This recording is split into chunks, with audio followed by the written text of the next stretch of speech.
అనగనగా ఒక ఊర్లో రమ్య అనే చెల్లి, రాహుల్ అనే అన్నయ్య ఉండేవారు. వీరిద్దరికీ తల్లిదండ్రులు చిన్నప్పుడే లేకపోయారు. కానీ రాహుల్ తన చెల్లిని ఎంతో మమకారంతో చూసుకునేవాడు. రమ్య పాఠశాలకు వెళ్లాలంటే అన్నయ్య రోజు తీసుకెళ్లి తిరిగి తీసుకొచ్చేవాడు. చెల్లి చదువులో బాగా రాణించాలని రాహుల్ తన పనులు చేసి సంపాదించిన డబ్బంతా ఆమె చదువు కోసమే ఖర్చు చేసేవాడు. ఒకరోజు రమ్య పాఠశాలలో బహుమతి గెలిచి ఆనందంగా అన్నయ్య దగ్గరికి వచ్చి, అన్నయ్య, ఈ బహుమతి నువ్వు నాకిచ్చిన ఆశీర్వాదం వల్లే వచ్చింది అంది. రాహుల్ కన్నీళ్లు పెట్టుకుని, నువ్వు సంతోషంగా ఉండటమే నా ఆనందం చెల్లి అన్నాడు. సమయం గడిచింది.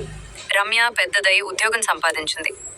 మొదటి జీతం రాగానే ఆమె అన్నయ్య చేతిలో పెట్టి, ఇది నా కోసం నువ్వు చేసిన త్యాగాల ప్రతిఫలం అన్నయ్య అంది. రాహుల్ ఆనందంతో తన చెల్లిని కౌగిలించుకున్నాడు. అలా వారిద్దరూ ఒకరినొకరు ఆదరిస్తూ జీవితం కొనసాగించారు.